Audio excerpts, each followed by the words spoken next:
एक बहुत ही रसूखदार के बेटे का शादी प्रोग्राम चल रहा होता है। उसी प्रोग्राम में एक ऑर्केस्ट्रा बुलाया जाता है जिसमें 4 लड़कियां होती हैं। 4 लड़कियां स्टेज पर परफॉर्म कर रही होती हैं। लड़कियों के जो लटके झटके होते हैं जिन्हें देखकर हर कोई व्यक्ति उनका कायल हो जाता है, हर कोई व्यक्ति पैसे लुटाने लगता है। लेकिन अचानक ही वहाँ पर बवाल हो जाता है कि वो चारों की चारों लड़कियाँ वहाँ से गायब हो जाती हैं। कुछ देर वहाँ पर ढूंढने के बाद जब वो लड़की मिलती है, जिस हालत में मिलती है, उनकी हालत को देखकर हर कोई व्यक्ति दंग हो जाता है और उसमें एक नाम निकल कर आता है। जो नाम आता है वो दूल्हे के पिता का होता है। दोस्तों, क्या था पूरा मामला, किस वजह से ये लड़की गायब हुई थी? अगर आप भी पूरा मामला जानना चाहते हैं तो वीडियो को अंत तक जरूर देखिए। दोस्तों, जानते हैं पूरा मामला क्या था। नमस्कार, जय हिंद। आप देख रहे हैं APH न्यूज़ राहुल रावत के साथ। तो दोस्तों, आज की जो हकीकत की घटना मैं आपको बताने जा रहा हूँ, ये हकीकत की घटना उत्तर प्रदेश के आजमगढ़ ज़िले की है। यहाँ पर एक रसूखदार व्यक्ति जिसका नाम होता है राजेश, उसके बेटे की शादी तय कर दी जाती है और रात को 8 बजे वो बारात को लेकर और कम से कम 250 बारातियों को लेकर लड़की के घर पर पहुँच जाता है। साथ में ही एक ऑर्केस्ट्रा लेकर जाया जाता है। उस ऑर्केस्ट्रा में 4 लड़कियाँ होती हैं। चारों लड़कियां बड़ी ही धूमधाम से वहां पर नाचने लगती हैं और नाचते नाचते जो पिता होता है वो उन पर पैसे लुटाने लगता है। उनमें एक लड़की होती है जिसकी उम्र मात्र 25 साल होती है, जिसका नाम सोना होता है। अब सोना की जो लटके झटकों को देखकर जो पिता होता है राजेश एकदम से बहुत ज़्यादा खुश हो जाता है, उसके ऊपर पैसे लुटाने लगता है। इधर जो और बारात का कार्यक्रम होता है, अगवानी होती है, उसके बाद तिलक होता है, वो बहुत सारे कार्यक्रम होते हैं, वो घर वाले करते रहते हैं। लड़के का जो चाचा होता है वो करता रहता है। इधर चाचा को भी चिंता होती है कि लड़के का पिता कहाँ है, वो तो यहाँ पर दिखाई नहीं दे रहा। और जो रिश्तेदार होते हैं वो भी यही ढूंढने लगते हैं। और फिर जब पिता के बारे में पता किया जाता है तो पता चलता है कि पिता तो ऑर्केस्ट्रा में बिजी है। फिर वहाँ से उन्हें बुलाया जाता है, उनसे कहा जाता है कि आप यहाँ पर क्यों बिजी हो, इसको तो बाद में भी चलवा सकते हैं, ये तो बाद में भी चल जाएगा। आप अपने बेटे की शादी में लग जाइए, आपके बेटे की शादी है और आप ऑर्केस्ट्रा में लगे हुए हो। उसके बाद जो पिता होता है वहाँ से चलकर अपने बेटे की शादी में लग जाता है। और जब वहाँ पर थोड़ी देर प्रोग्राम में रुकता है, लेकिन थोड़ी देर बाद ही वापस उसी ऑर्केस्ट्रा में पहुँच जाता है। उस लड़की की तरफ देखने लगता है जिसका नाम सोना होता है। देखते देखते इतना मंत्रमुग्ध हो जाता है कि वो उसके मालिक को अपने पास बुलाता है और उससे कहने लगता है कि क्या मैं इस लड़की से 20 मिनट के लिए बात कर सकता हूँ? तो मालिक होता है वो कहने लगता है कि बात ऐसे थोड़ी होती है, बात करने के पैसे लगते हैं। आप अगर पैसे दोगे तो मैं ज़रूर आपके पास इस लड़की को भेज दूंगा। फिर वो कहने लगते हैं कि बताइए तो सही, आपको कितना पैसा चाहिए? फिर वो कहते हैं कि मुझे 10-20 हज़ार रुपये चाहिए, उसके बाद ही इस लड़की को मैं आपके पास बात करने के लिए भेजूँगा। उसके बाद जो राजेश होता है उसको 20 हज़ार रुपये दे देता है, क्योंकि पैसे उसके पास होते हैं, बैग पैसों से भर रहा होता है। और पैसे लेने के बाद मालिक उस लड़की से कहता है कि सामने जो व्यक्ति दिख रहा है बहुत ही धनी व्यक्ति है और इसके पास बहुत सारा पैसा है, ये आपसे कुछ देर बात करना चाहता है। जितना पैसा इससे ऐंठना है उतना पैसा तुम इससे ऐंठ लो और इसके साथ कमरे में 10-20 मिनट के लिए चली जाओ। उसके बाद वो लड़की सहमी हुई वहाँ पर चली जाती है और कहने लगती है कि आप किस लिए आपने मुझे बुलाया है, आप क्या चाहते हो? तो लड़की को देखकर कहने लगता है कि मैं तुमसे शादी करना चाहता हूँ।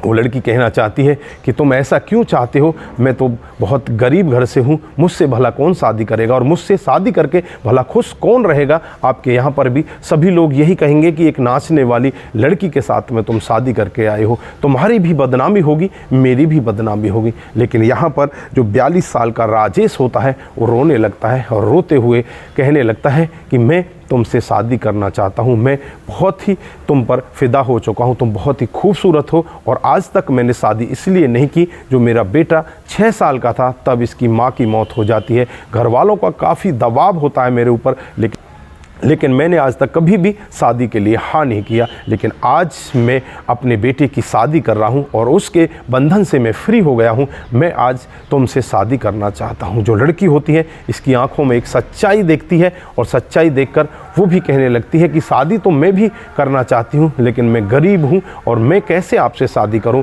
मेरी तो इकलौती माँ है, मेरा तो कोई परिवार में और भी नहीं है, लेकिन मैं नाचने गाने वाली हूँ, मेरा मालिक भी मुझे इस तरह से काम नहीं करने देगा। और फिर में इतना ज़्यादा तुम सोचते होगे कि कितना पैसा कमाती हूँ, मैं मात्र 700 रुपये में नाचने के लिए आती हूँ और जो मेरा मालिक है बाकी के पैसे सारे मुझसे ले लेता है। वो व्यक्ति कहता है कि आपको इस चीज़ की चिंता करने की ज़रूरत नहीं है, मेरे पास बहुत सारे पैसे हैं, आप टेंशन ना करो, आप पैसे की चिंता मत करो, ये लो बैग पकड़ो और आज से ही तुम मेरी पत्नी हो, मैं तुम्हारे साथ में शादी करना चाहता हूँ। लेकिन वो लड़की कहती है कि मैं शादी तो कर लूँगी लेकिन इन पैसों का क्या करूँगी, इनको तो मेरा मालिक मुझसे छीन लेगा। फिर वो व्यक्ति उससे कहने लगता है कि तुम्हें इस बात की चिंता करने की ज़रूरत नहीं है, तुम पैसे ले जाओ और आराम से बैग को अपने पास रखो। उसके बाद जो राजेश होता है वो पैसे उस लड़की को दे देता है। उस बैग में लगभग 2 लाख से ऊपर कुछ पैसे होते हैं। पैसे देने के बाद राजेश अपने भाइयों के साथ शादी समारोह में शामिल हो जाता है। उसने कुछ नशा भी किया होता है। लेकिन यहाँ पर जब ऑर्केस्ट्रा के मालिक को पता चलता है कि लड़की वापस आ चुकी है तो उससे कहने लगता है कि तुम उससे कितने पैसे ऐंठ कर लाई हो, हमें भी तो बताओ। लेकिन यहाँ पर वो लड़की कहती है कि मैंने उससे कुछ नहीं लिया, भला बात करने के कौन पैसा देता है। यहाँ पर वो लड़की उससे इसी तरह का वाक्य कहती है, लेकिन वो समझता है कि इसने कुछ ना कुछ गड़बड़ की है, कि ये बैग तो उसी का है, इस बैग को दिखाओ। उस बैग को उसके हाथ से लूट लेता है तो उसमें देखता है कि पैसे ही पैसे भरे पड़े हैं। फिर ये मिलकर एक प्लान बनाते हैं, इसके 2-3 साथी और होते हैं। वो यहाँ पर एक ऐसा प्लान बनाते हैं, प्लान के तहत ही जो ये मालिक होता है धड़ाम से ज़मीन पर गिर जाता है और इसका एक दूसरा साथी होता है वो माइक अपने हाथ में ले लेता है और हाथ जोड़कर लोगों से कहने लगता है कि भाइयों हमें माफ़ कर देना, जो हमारे ऑर्केस्ट्रा का मालिक है अचानक उसको हार्ट अटैक आ गया है, पता नहीं वो जिंदा है या मर चुका है, अब हमें ये प्रोग्राम यहीं पर बंद करना पड़ेगा। और फिर तुरंत ही उस प्रोग्राम को बंद कर दिया जाता है। भला कौन व्यक्ति ऐसी जगह पर उन्हें रोकना चाहेगा कि उनके मालिक को हार्ट अटैक हो गया। वो तुरंत ही वहाँ से चले जाते हैं और लगभग 8-7 किलोमीटर दूर निकल जाते हैं। जब इधर राजेश को पता चलता है कि ऑर्केस्ट्रा बंद हो चुका है और वो लड़की भी यहाँ से फरार हो चुकी है, तुरंत ही वो अपने छोटे भाई यानी कि लड़के के चाचा को बताता है कि इस तरह से मैंने तो उस लड़की को पैसे दिए थे। अब तुरंत ही आनन फानन में ही वहाँ पर हंगामा खड़ा हो जाता है कि 2.5 लाख रुपये लेकर वो ऑर्केस्ट्रा वाला वहाँ से भाग चुका है, वो लड़की भी वहाँ से भाग चुकी है।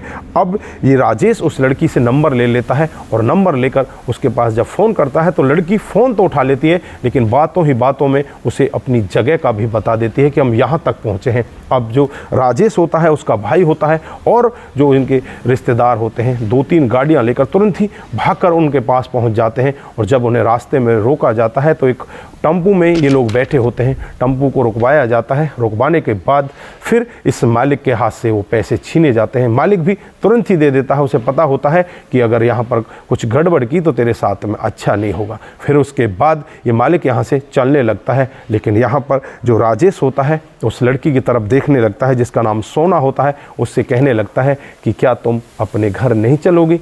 यहाँ पर जो सोना होती है वो कहने लगती है कि जाना तो मैं भी चाहती हूँ, लेकिन अब मैं कहीं की भी नहीं रही, ना तो ये मालिक मुझे रखेगा और ना ही आप रखोगे। लेकिन यहाँ पर जो उसका छोटा भाई होता है वो कहता है कि भाभी जी आप यहाँ से उतरिए, हम आपको अपने साथ लेकर चलेंगे। कल हमारे बेटे का रिसेप्शन है, आज शादी का प्रोग्राम पूरा हो जाए और कल हम धूमधाम से आप दोनों की शादी कर देंगे। उसके बाद शादी का प्रोग्राम आज का पूरा किया जाता है, शादी धूमधाम से हो जाती है। धूमधाम से शादी होने के बाद अगले दिन रिसेप्शन आता है। इधर जो लड़की होती है सोना, उसका तो वैसे कोई होता नहीं, उसकी माँ होती है, माँ को भी बुला लिया जाता है और एक आधी और उसका कोई रिश्तेदार होता है उनको भी बुला लिया जाता है। और अगले दिन रिसेप्शन में ही जो राजेश होता है उसकी शादी इस सोना के साथ करा दी जाती है। दोस्तों दोनों बड़े हंसी खुशी होते हैं, बहुत ही अच्छा वो आगे लाइफ जीने के लिए बातचीत करते हैं और कहते हैं कि इसी तरह से हम बहुत अच्छा आगे लाइफ जिएंगे।